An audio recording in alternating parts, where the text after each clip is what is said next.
Hello, lovely listeners. I'm your host, Claudia van Beuzelaga, and welcome to the Longevity and Lifestyle podcast, where I invite pioneers and thought leaders in all things longevity and lifestyle to give us the strategies, tools, and practices to live better and help us reach our highest potential. This episode is a part 2 with the wonderful Nikolina Lauc. Nikolina is the co-founder and CEO of GlycanAge and a successful serial entrepreneur. Nina's on a mission to unlock the human glycome for preventative health and longevity. Nikolina has built and scaled startups in the field of SaaS, travel, and consumer health to multi-million revenue businesses with a valuation of over $25 million. An offshoot of the Human Glycome Project, GlycanAge is a simple, groundbreaking test that analyzes your glyco-biology to determine your biological age. With over 70% of diseases being preventable, the team at GlycanAge believe that our health is in our hands. In this episode, we dig into menopause being the world's second largest market after aging, yet doesn't have an accurate diagnostic test. How you can reverse your biological age and what to avoid that is aging you. Why women over 30 should proactively be paying attention to maintaining their health span and what to do. MenoAge as the revolutionary diagnostic tool for women to understand where they are in their reproductive aging and menopause timeline. Hormone replacement therapy or HRT and the difference between synthetic, bioidentical and body-identical HRT. Advice for young entrepreneurs, and much more. Before we begin, please hit subscribe to the podcast to get your weekly dose of longevity and lifestyle inspiration. I would also love to hear from you, so please leave a comment to let me know what you think or reach out on Instagram at Longevity and Lifestyle. Please enjoy. Welcome back, Nina, to the Longevity and Lifestyle podcast. It's such a pleasure to have you on today as part 2. Thank you for having me again. Such a pleasure. So in our last podcast episode, we covered a lot of ground, including everything from glycans to biological age and biological age testing and what influences our biological age. And I'm so excited to continue our conversation today about something so important in women's health and their health journey, specifically around female reproductive aging, testing, and how to optimize it. So Nina, I'd like to start with a question on an incredible statistic that menopause is the world's second largest market after aging, yet it doesn't have any diagnostic tool. How is that possible? Well, actually, I think even in 3 years' time, we're going to have 10% of the global population in menopause. There'll be 1.2 billion women. Wow. And obviously, aging affects everybody, but menopause is a key aging inflection point in women. Basically, right now, menopause is diagnosed 12 months plus 1 day that you haven't had a cycle.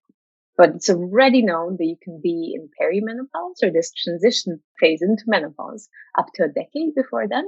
So somebody was telling you, oh, you can be diagnosed with, for example, arthritis for a year and 1 day that you've had it, and also another 10 years before that you've had the start of symptoms. That would be completely ridiculous. But for menopause, that's how it's currently done. And one fault is the lack of tools. So if you're just looking at hormones, they fluctuate a lot. And that's similar to the problem you had with diabetes and glucose, where if you measure it daily, you get a very different result, even if it's fasted. Similar to estrogen, you can try and measure it in certain days of the cycle, but it does fluctuate a lot, and it particularly fluctuates a lot in perimenopause. So you may be having a completely normal result 1 day, and then you have a very abnormal one a few days later, and then you don't really know what's going on, or it's hard to tell you the trend of what's been going on. And that's one problem. That's why when women come in with symptoms, there's no test you can run. So they're mainly treated for the symptoms. So they will come with anxiety and depression, and automatically they're put on antidepressants, or they come with joint pains and they get referred to a different specialist, or heart palpitations. They go to a cardiologist. He can't find a problem because he's a cardiologist. He's not a menopause specialist. And you're often just put on the wrong drug. And that goes on for a long period of time until you actually enter menopause. Which is quite scary, right? I mean, being put on a wrong drug, which has its own side effects. I mean, why is there such a gap in knowledge for general practitioners or, physicians? Is it just not been trained in medical school enough? Or why are people being sent to a cardiologist if they have menopause symptoms? It's not really taught a lot in medical school, or there's only a couple hours on it.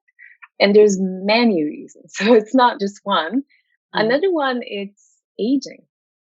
So in a way, menopause is also not a disease, although it's medicated.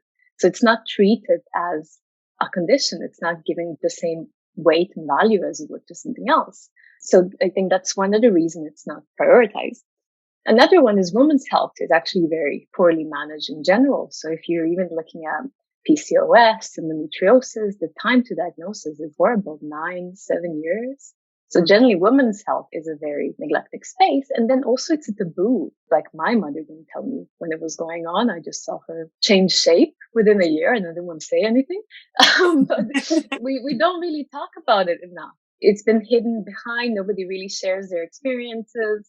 Yeah, such a good point. And I recently did a podcast episode just to talk about women's superpowers, and actually that there are 4 different people in the space of a month as well. And I think that the more it becomes okay to talk about symptoms, to talk about this and share experiences, that women are not left so feeling isolated, and that they realize it's okay. And actually all women go through the same thing, and it's better to be open about it and discuss it. And this leads me to my next question. Can you explain for listeners why every woman over the age of 30 and every partner of a female over the age of 30 should be listening as well? Why it's so important to be on top of your hormonal health and where you are in the perimenopausal journey? It actually starts far earlier than we think. So even when we looked at our data and we followed over 150,000 people and some longitudinal cohorts, so you have historical data, we see that some of the changes start at 45 as an average, and while 51 is the average age of menopause. So even in your mid-40s, you're probably in the average, or hormones will start to decline. 1 in 100 women, it happens below 40, and 1 in 1,000 below 30. It happens a lot earlier than we think. And right now, in a way, you don't expect it until you're 51. So you tell yourself, oh, I'm not in menopause or I'm not close. And actually, maybe it's been going on already for a few years. Exactly. And I think, and we'll get into it around inflammaging, but I didn't realize that even under the age of 30 that it can affect women as well. And I think this, point is not to actually just scare people, but it's almost scare people into action, because the beauty of it is that you can actually do something about it. Can you talk a little bit about the famous wording inflammaging, what it is exactly? And then I'd love to discuss perimenopause, what type of effect it has on the body and the mind as well. So inflammaging is this accumulation of damage as you age. So your immune system creates inflammation. And a lot of our also age-related diseases are connected to inflammation, from autoimmune to cardiovascular, metabolic, neurological, pretty much the majority of them. And then as we're aging, we overactivate the immune system, or the immune system gets dysregulated. So often there's a misconception that says as we're getting older, we have an underactive immune system, and that's wrong. We have an overactive immune system in the wrong direction. We create inflammation and we don't shut it down fast enough. So we overreact to the wrong thing and underreact to the right one. And this low-grade chronic inflammation, we see it go naturally up with age, but there is a gender difference. So whenever we look at the data, we always see that men are very simple. They have a straight line going up. So they just accumulate these pro-inflammatory structures and lose the anti-inflammatory ones. And women have a curve where in a way they have an early advantage. So in reproductive age, they have a better functioning immune system and they have less inflammation. This is probably why we have the man flu. They're not wrong. It's a different type of disease. They have a different immune system. And then that rapidly changes around menopause. And in our data, we see in terms of biological age or inflammaging. So we measure biological age by looking at the immune system and your antibodies and these glycans around them. And we see that in women, perimenopause to menopause, the rate of biological aging is more than double. In the transition, the average increase in biological age is about 9 years, but it can go from 5 to 30 plus. Wow. So it can be a very rapid shift. Just to repeat that women can age up to, this is more an exception, but up to 30 years biologically in those short space of time between perimenopause onset and menopause. Okay. Wow. Yeah. And that's by looking at the immune system. And it is actually a good proportion of women. So we see that some are phenomenally young. So they have very young biological age right until a couple of years before menopause, where they have a very rapid shift. While in other women, we would see more gradual aging, more similar to what we see in men. So gender is probably also, the differences within gender are more than the differences between the two. And that, when we connect it to perimenopause, it's probably connected to when estrogen drops. So in some women, it may be more of a rapid drop over a couple of years. In others, they lose it gradually, maybe over a decade. So potentially also when they receive therapy and what type should be different. Yes, exactly. And I'd love to move on to this exciting product that you're working on, MenoAge. How does it solve for this testing and what can be done? Can you talk a bit about it? Well, the first challenge is to identify it correctly. So to identify menopause, not when it's already over, so you haven't had your cycle for a year, but hopefully years before. And because the glycans we look at, they have a long half-life. So one way we try to interpret it is, for example, with diabetes, if you look at glucose, it's really hard to make a conclusion on the trend. While if you look at HbA1c, which is glucose over the last few months, then you can make a reliable decision or if this is or it isn't diabetes. Similar to menopause, because it's long half-life and this direct connection with inflammation in the immune system, we see a type of HbA1c for estrogen or something we're trying to call long estrogen. So you're seeing what's going on with your hormones over the last couple of months and weeks rather than what happened this day or what happened in the last couple of days. So it can be more stable. Hopefully one day it can be something that your GP can run. So when he's trying to make a decision or if you have depression, anxiety, or some other problem, he can just run a simple test and know if this is related to your hormones rather than you having to come in all the time and test your hormones. And one day you're normal, the other day you're abnormal, and nobody's really giving you a straight answer. Or you get sent to a cardiologist instead of being treated for menopause. And so once you have the results, what can be done? Is it just a matter of getting on to hormone replacement therapy, or what does that process look like? And maybe you can actually talk about how the test is also done. Glycans that we have in the biological aging test, but we don't interpret them in terms of menopause. As soon as we can make the clinical claims, we will. But you can already, looking at your biological age, if you're looking at the shift in biological age, you can even use GlycanAge for it now. But you would have to have a baseline before and after it happens. So if you're already there, we can't yet make these claims. So a couple of years ago, we had this first study with hormones, and we had no idea it would have such a big impact. So we always knew that there was some type of gender difference in aging, and we thought that there was menopause, but we only really got menopause data last year, so we can make a conclusion. And there was a study done in the States where they manipulated hormones in women. So they gave them the therapy you usually have with IVF to block normal hormones for a couple of months. It was about 5 months. And one received placebo, the other received an estrogen patch. And in the placebo, they aged 9 years within 5 months. Wow. And with the estrogen patch, they don't age or they stay in the healthy range. So you can potentially prevent this increase in inflammation with estrogen, similar to, let's say, hysterectomy. So you rapidly cut off hormones. So it's easy to make a decision on what could prevent it. With natural menopause, because different hormones decline at a different pace, it's a bit more complicated. So we were interested of what happens in the menopause clinic when you're treating patients as you usually would. So we followed a group of women in a menopause clinic. And this is not published yet. So this is something we're hoping to publish next year. But we saw that even in natural menopause and now with body-identical hormones, we see a reduction of 7 years on average after 3 months and 10 years on average after 6 months. And not all women respond. Some don't change. We haven't had anybody change in a negative direction yet, but we probably haven't looked at enough women. But the response rate is much better than any other intervention we looked at before. That's so exciting. And also maybe for people just to better understand, what is the benefit of reversing your biological age? So with GlycanAge, we have really good data. So our data previously always focused on cardiovascular, metabolic, and we knew that these certain levels of glycans were predictive of cardiovascular events, diabetes, and sometimes up to a decade in advance. We never actually correlated the acceleration of GlycanAge with general health risk. And that was done last year by an independent study. So it wasn't even us. We analyzed the glycans a few years ago. It was a biobank called the Orcadis, which had 1,000 people followed over a decade, going from age 18 to over 100. So it was a very vast age range. Oh, wow. And they did a study where they compared all different biomarkers. So they looked at DNA methylation, proteomics, metabolomics. They modeled the aging clock on top of the clinical biomarkers, everything you do at your doctors at the moment.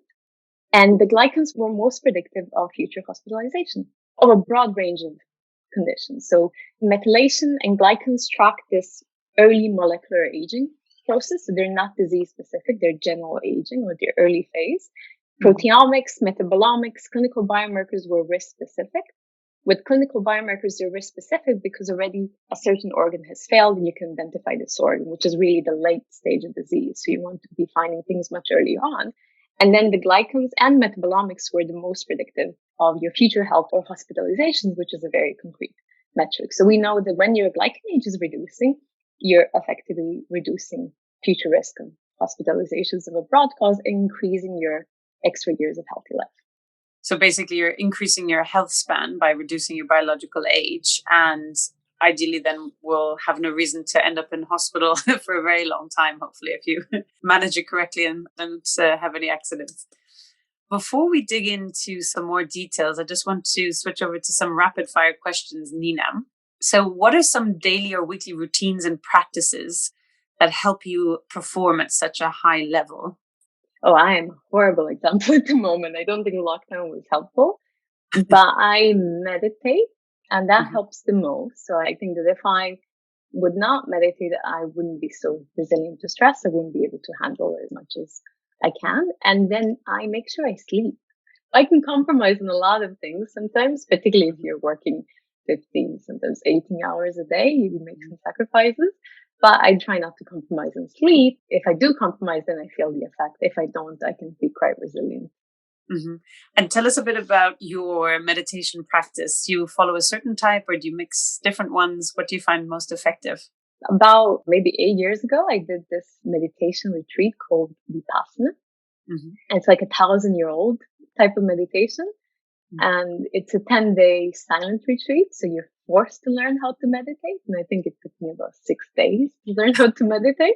And the impact is very much long term. So the type of my response to stress, any type of positive, negative stimulants in a way has changed. I don't respond to things automatically. I feel it at the moment, then it's gone. So I don't recreate things. And that was pretty permanent. I did it a couple times after and I practice it not even as regularly, but I do. And the effect is permanent. And before I went there, I was nearing burnout or probably full burnout. And when I came back to the equally stressful environment, nothing changed in it, but I wasn't stressed. So my environment didn't change, but I changed. So I think that that's a really powerful way to meditate. I'm sure other ways also work. I think I needed something radical, but it's a very interesting one. And do you do it every day for a certain amount of time or twice a day, or how do you incorporate it into your schedule? You're supposed to do it twice a day. I do it maybe 20 minutes every few days. And that works for me. But it still works for you, exactly. I can confirm you're always very calm and collected. So clearly it works very well. Nina, in the last 5 years, what have you become better at saying no to, be it distractions or invitations, and what new realizations or approaches helped? Do you have any other tips for people struggling with too busy schedules and too many things going on? I value my time more.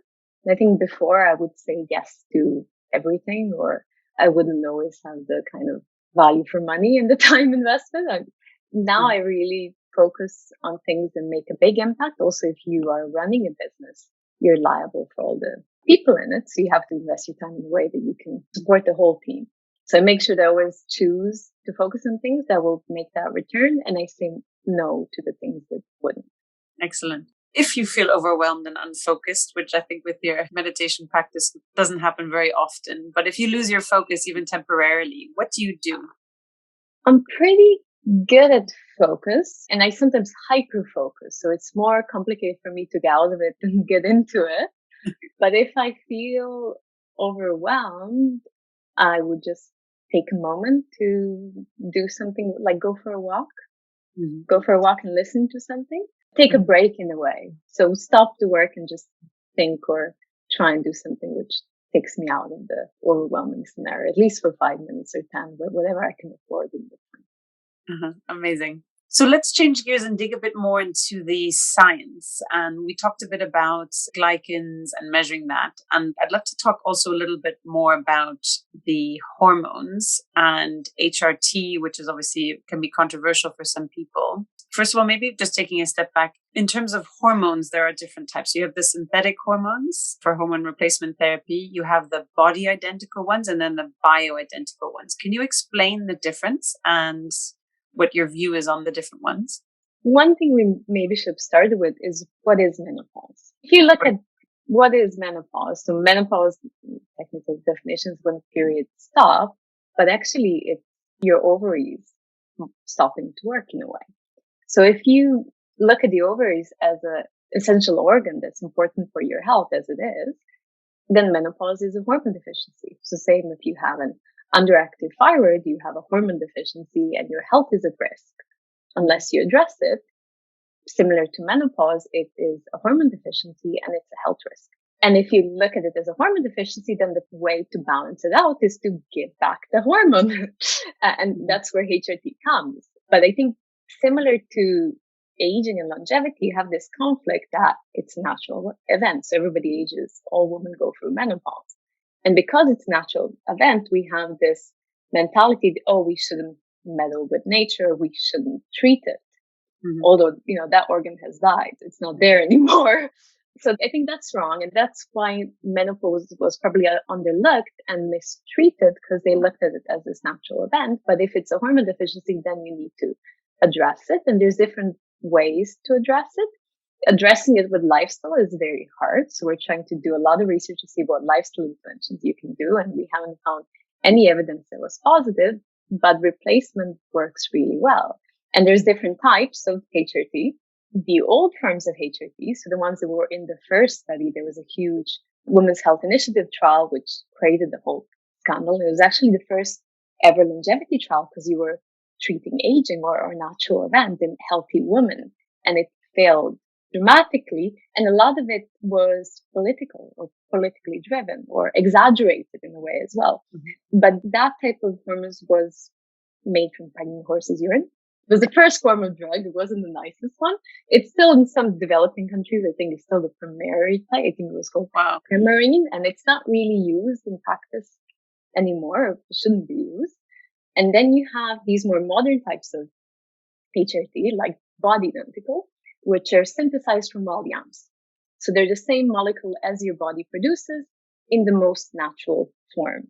And they haven't been identified with some of the increased risk. And what was found is that really the synthetic progesterone was the one that had a little bit of an increased risk. And that's the same progesterone we have in the contraceptive pill. Mm-hmm. So with the Bioidentical synthesized from wild yams, they call it micronized progesterone, that seems to be the best form. And then you have bioidentical compounded hormones, which is a separate, in a way, industry because it's not a regulated drug or it's not as well regulated, which is compounded by a pharmacy. Mm-hmm. And because it's compounded, you don't have one type and dose, and there's very few trials that were run with it, so you don't really know the efficacy and the safety. And there's some concerns that they wouldn't be really absorbed as well. Okay. Mm-hmm. In terms of progesterone. And if they're not absorbed as well, and you still have a womb, so you haven't had a hysterectomy, then you need the progesterone balances out estrogen so you don't build up this lining of the womb. And if you build up this lining of the womb, then some women are in danger of endometrial cancer. The best form is this natural regulated bioidentical drug, which is available, for example, on the NHS. You can hopefully get with your doctor if you can battle him enough to get there, which you know the efficacy and the safety profile. While with the compounded, they also help. There was a lot of women that have benefits from it and they help them, but they're a little bit less regulated, or I would say safe, but maybe somebody would argue. Yeah. But of course, if it's regulated, then it's a bit easier as well. And I think out of the US, you hear more about the bioidentical versus in the UK, they have the Bioidentical. Or would you say that the Bioidentical is also available in the US? So the Bioidentical, you can't call it bioidentical as well. So in the US, you also have basically their bioidentical is the Bioidentical unless it's compounded bioidentical. A pharmacist. Okay, so got it. The compounded is the pharmacist puts it together. Mm-hmm. For people wondering, how do you know when to start on hormone replacement therapy? I've just turned 40 and I have a bunch of friends also that are older. experiencing symptoms. And because of learning more about this myself, I encourage them to speak to their doctor about it and actually be proactive versus kind of waiting and be reactive. But I think the concern is, well, it's not really well known when you're supposed to start on the hormone replacement therapy. So is there a typical biomarker? When is it decided to actually start on estrogen and progesterone and maybe even testosterone as well for women, which I think a lot of women don't realize, but it's also a key hormone that we need to get through the day? Currently, there's no test. So hopefully we'll have that test. But at the moment, it's all symptoms related. Mm-hmm. So if you have symptoms which relate to it, and in some countries you just treat it because of the symptoms, not because of menopause. And you have lots of ways to track these symptoms now. So we'll definitely look at them longitudinally and see how severe they are. And then it's your choice. You can do it to prevent it, or you can do it where you feel things are getting a little bit worse. How HRT is prescribed is post-menopause at the moment, or it's the labeling on it, but it's probably way too late. And because we don't have at least a year when you've started to lose your cycle should be the better time than waiting a year. But hopefully there'll be a blood test you can run, and then you can make a simple decision and personalize it as well, because we all respond differently and it's different doses of hormones for different women. So helpful, especially getting ahead of the curve. As you know, I want to live to at least 150 in a 20-year-old body. So I think as a female, this is such an important area to really tackle because of the aging that does take place by ignoring hormones and waiting too long. So for all listening, I really encourage you to be proactive in this field so we can all stay as youthful and enjoy life as long as possible. What are some other developments in the longevity space, Nina, that you find most exciting? There's a few exciting biotech startups looking at ovarian aging, addressing different hormones to see if they can extend the lifespan of ovaries or the quality of eggs, affecting fertility, which would be amazing because we have first this inequality that comes from having a biological clock, which runs out quick. The ovaries are the fastest aging organ in the body, which is not quite lucky for women. So we need to make some decisions a bit earlier. We need to manage it in different ways, which are none of them are ideal. And then we also have menopause. So I think when we handle ovarian aging or fertility and menopause, then we can have a level playing field. But until then, it is work against us. I agree, which is such an interesting space to see how this develops. Nina, what are some bad recommendations you hear in your area of expertise? So one area we did a lot of research on is exercise. And we've also talked about exercise in menopause. I think this is interesting. But we did both studies of people going to the gym for the first time and competitive sports. And we see that generally people do one mistake, which is combining caloric restriction plus intensive exercise. And we were first really confused because that's what everybody does. That's the recipe to lose weight. Reduce calories and increase exercise load. On the biology front, it's completely wrong. It doesn't work. It just creates damage, and probably a reason why the fitness industry works as it does. But when you are building muscle and you're restricting your calories, building muscle, if it's acute, it's a stress to the body. So if you do it in, for example, intervals, and we had a few studies with, let's say, interval sprints, and we saw this group of guys get younger in 3 months. So yes, interval sprints makes you younger. But this gym studies we did in competitive bodybuilding, and we did women's competitive bodybuilding, they all become older and significantly older, or their inflammation levels go up. So if you're building this muscle and you're restricting your calories, then you're not fueling the repair process. So you are in something we call energy insufficiency, and you're potentially just accumulating scar tissue. So it's not healthy muscle. You haven't fed it properly. And this is probably why now from January, you have this big influx in the gyms, or for the last 30 years, they make 40% of their annual revenue in the first 3 months, January, February, March. And then all of a sudden, all members drop off. And you have 1,000 people paying membership, but maybe 100 come to the gym. And, you can argue that they're lazy or I don't know what, or they fail their New Year's resolutions. But actually, I think the body just tells them, this is too much. This is stress for you. It's not healthy for you. Please stop going to the gym. But then you get all this guilt tripping that you should.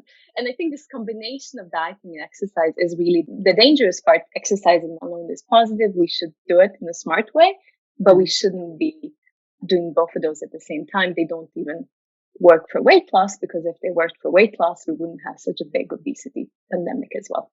That's a very interesting but totally makes sense way to think about it. I mean, how many people sign up for gym memberships and like, this is going to be the year and I'm going to do it. But actually what you're just saying there and what you can see from the test results is that typically it's, going on a very severe diet in January, plus then probably trying to go to the gym like 5 days a week. And the body's just saying it's not possible.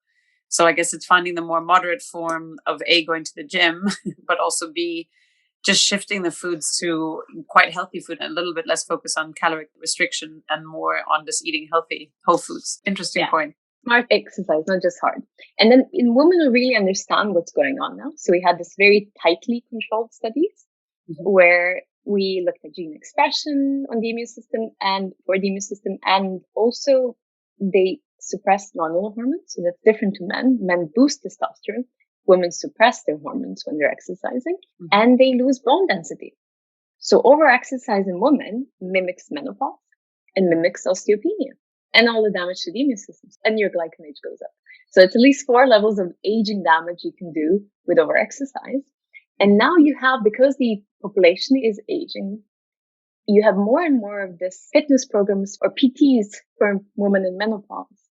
And a lot of that is just completely wrong concept, because a lot of times in menopause you gain weight because your body's losing estrogen. It was a fuel that your body was used to and needed. So now it's accumulating fat to create more estrogen.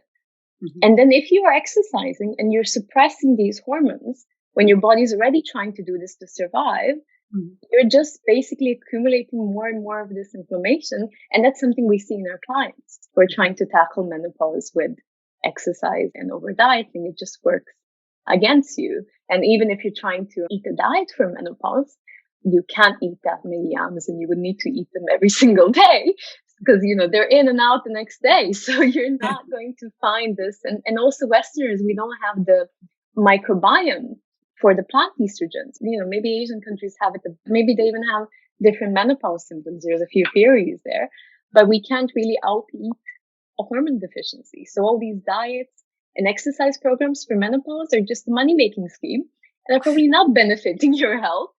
One thing that has potential, so we did this diet study for perimenopause, and usually nobody researches women in perimenopause or menopause because they fluctuate so much. So the researchers just kick them out because it's noise in the data. But we did one for dieting and all of them kept going up. So the diet really didn't tackle it for them. But there was one woman who started meditating, and she reversed 6 years after 3 months. And that was in the next cycle. So we did 3 months, and then we did another 3 months, and this lady started meditating in the last 3 months. So maybe, and this is one woman, so it's not the conclusive evidence, it's N of 1, but it could be potentially some stress management meditation that could manage it a bit better, which we're very keen to research because HRT works very well. But there are some women who don't respond to it, and they need some solutions as well. And it shouldn't be the menopause diet and exercise programs.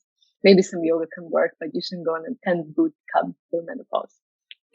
I love that. And how interesting with the meditation as well. I mean, we know across the board what you were saying before, just from peace and calmness, etc. And potentially, do you think that stress is, obviously meditation is sort of the balance to stress, right? So I guess stress ages the body a lot. So do you think that maybe is the reason behind the meditation reducing biological age? Potentially. So that's something we really need to look into further, because it's hard to study stress. We did some mice stress or rat stress studies, and that's very different. But we know that, for example, people with PTSD are on average 15 years older by GlycanAge. And some depression has a connection to inflammation as well. So that's an area of research for the future. And PTSD is like you stuck in chronic mental stress, and stress is created in the mind. We're the only animal species that gets stressed for missing a meeting or having a deadline. Our dog doesn't have the same stress. I can't eat exactly being stressed because they missed the meetup or, or having FOMO. What are some of the learnings and insights that your clients you work with have found the most valuable, Nina? A lot of it does come to this over exercise, because we, as a company, mainly had biobank data or different clinical trials. So it was the average population. And it was a very good baseline. So 150,000 people in total from Mm-hmm. both genders, a little bit more female actually, and 30 different countries around the world.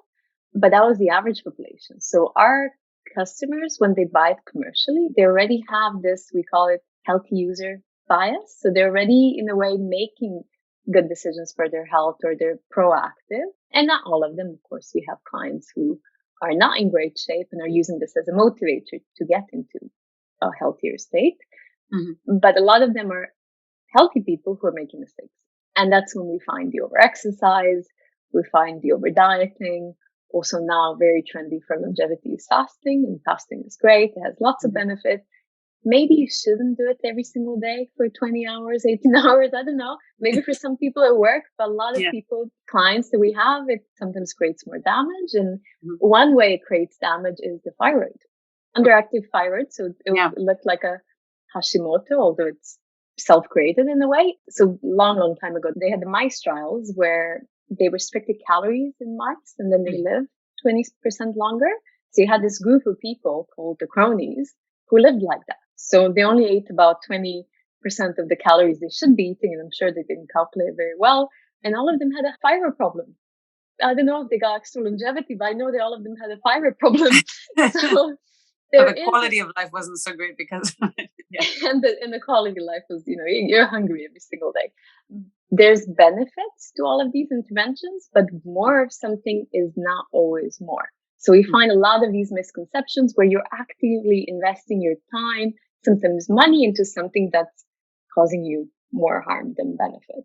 Apart from that, you always have sometimes a bit more of a mystery, and then it takes a bit more digging. But we had a recent lady who was 10 years older, and she's been looking at it for some time now, and she had the perfect BMI, very healthy lifestyle, tried to change her diet, do everything as much as she could to affect it, and nothing changed. And then she looked at all if she potentially had any celiac or fiber problem, anything autoimmune related, and nothing came up. All of her blood tests were normal. Everything was coming back normal, but she was 10 years older and she was trying to get pregnant. She had recurrent miscarriages. And when she got pregnant, she developed gestational diabetes. So lots of these symptoms were related to it, but she didn't know the cause. And then she tested a protein called zonulin, which basically controls this distance of the cells in the gut. So if you have too much, like you can have leaky gut, and it's triggered by gluten. Gluten is stress, but gluten is a big part of it. So although she wasn't celiac and didn't seem to be intolerant to gluten, she had this high levels of this protein in her gut, and now she went gluten free, and finally we had her reduced too. So sometimes it's a little bit of a guesswork until you find a problem, because there are anomaly or there's something invisible, that because it can be such a broad range of causes that driving your accelerated aging or infla-aging that sometimes it's very obvious, so you don't need to do any digging at all, and we make a lot of easy conclusions. But sometimes it's a bit more digging, and when you find it, then it's really amazing that you caught this early, or as early as you could, and you responded to it in a positive way. Yeah, I mean, I don't have the statistic offhand, but the amount of people that are gluten sensitive, so not celiac disease that they are allergic, but gluten sensitive, which causes the inflammation in the body. And I think also my learning was that I had this chronic sinusitis, and it was only until I managed to really, with clean eating, healthy eating, reduce inflammation in my body to actually get rid of chronic sinusitis. So I had doctors saying, "Oh, you're allergic to dust." But, lo and behold, when the inflammation isn't there, then my body can deal with dust wonderfully. So really reducing that and knowing that gluten sensitivity could be it. So I think for many people, it's even just doing a test, stay off gluten for a few weeks and see how you feel. Nina, do you have any particular books, documentaries, or movies that you recommend people must watch? Again, it can be across the spectrum of anything. I think some older books I loved when I was first reading them. So I think one entrepreneur I always looked up to was Richard Branson, because he was dyslexic, so I could associate with him. I think it was Screw Business as Usual. This is a very, very long time ago, and I haven't read it in a very long time, but I love that book in my teens. And then I think there was another entrepreneur, I think it was called The Maverick, which was an entrepreneur in Brazil who basically, his company did everything opposite what you were supposed to do with the company, and it worked amazingly. So no, very flat structure, no managers, all kinds of like complete contradictory to what it was, no secretaries, and it worked amazing. So I like the rebel entrepreneurs. I think that's a theme in all the books I enjoy a lot. And then from movies, I guess I also like entrepreneurs, but there is a nice movie called Joy. I think I watched it a bunch of times. Joy, Joy. Okay. Joy. And then there was the Hidden Figures, which I also liked. Great. Which is a woman in the space industry. Oh, I love it. Excellent. Thank you for the tips. Nina, if you could get one message out to the world, say skywrite it, metaphorically speaking, what would it say and why? The way we detect health problems now is way too late. And even now you have technology that can detect it a decade before it happens. So being afraid of a future health or living in this waiting until something happens, so until traditional healthcare discovers that a certain organ's not working and then we respond to it, is wrong and very dispowering. So I think that this movement of preventive health, because it's not coming from the health industry at the moment, it's driven by consumer demand.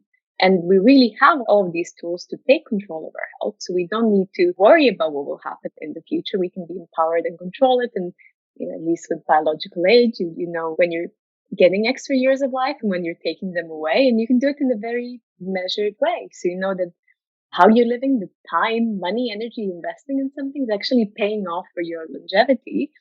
And longevity still needs this. So I love your podcast and everything that's happening in space. But if we are tackling aging on a biological level before it turns into diseases, then that's the ultimate way of health prevention. It's nothing to do with superficial. It's protecting your health and the health of your loved ones for as long as possible. Yeah. And I think just, knowing cases of the alternative. I mean, I have an uncle who's had several heart surgeries and my unstable constant state of stress, with strokes, etc. So there's so many things you can proactively do to increase these healthy, fun years. And, why not? I don't know a person that wouldn't like to be healthier for longer and not sort of suffer all these preventable diseases. And thanks to tests like GlycanAge and MenoAge, when it comes out, you can stay ahead of the curve and actually do something about it. So it's really so exciting. Nina, what advice would you give to a smart, driven, say, college student about to enter the real world? And what advice should they ignore? That's complicated because I'm clearly biased on this. So I would say go into entrepreneurship early. Mm-hmm. You can gain some experience. Maybe you have to self-learn as an entrepreneur, but it definitely pushes you in every way, from mental to any limitations you think you had. So I think that's the best way of learning. And we should have more entrepreneurs, particularly more young entrepreneurs who are bold in starting things. So I would say go for it, and also pick yourself. So don't wait for them to pick you. You don't need this whole selection process to get there. Just find ways how to start small and build up from where you are. And don't depend on anybody's approval. Nina, for listeners interested in understanding the perimenopause and menopause for longevity better, which resources, be it online or books, would you recommend they start with? I haven't seen any good books, but the Buck Institute and Jennifer Garrison has some amazing talks, and I think they hold regular webinars and a few podcasts as well. So I would look at her and listen to some of her talks. And then for menopause in the UK, there's Dr. Louise Newson, who's an amazing advocate, and what she's done is she's really changed the perception of menopause in the UK and put it in the public eye. And she also happens to run the largest clinic in the world now. And she did it all on her own with a lot of resistance and criticism at the beginning. So I think her story is amazing as well. Yeah, and she's been on the podcast. She's really excellent. Nina, where can people learn more about what you're up to and GlycanAge and MenoAge? Where can they follow you, be it website or social media? We're pretty active on Instagram, just GlycanAge, and a little bit on LinkedIn, and I am mainly on LinkedIn or Twitter. So GlycanAge, GlycanAge for people unfamiliar with the spelling. And then, Nina, do you have a final ask or recommendation or any parting thoughts or message for my audience? So if you'd like to learn about the new and exciting part of biology, I didn't spend too much time on it today because it's a bit technical, but learn about glycans, follow us on social. We'll be launching a podcast soon about glycans only, and it'll be the first in the world. So it's the biology of sugars, and you probably didn't know, but you're made of sugars. And it's really important for your future health. Amazing. So you'll have to share that with us when it comes out. Thank you so much, Nina, for coming on again today. This was a fabulous part 2. So thank you so much. Thank you.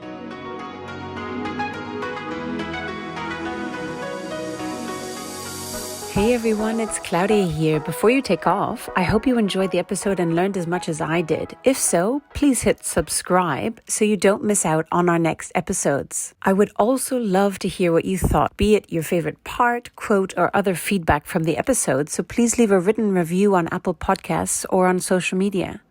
And if you think this episode will help someone in your own life, share it with them. Together, we can change our own lives and the lives around us for the better. Until next week, goodbye, farewell, and choose to live well.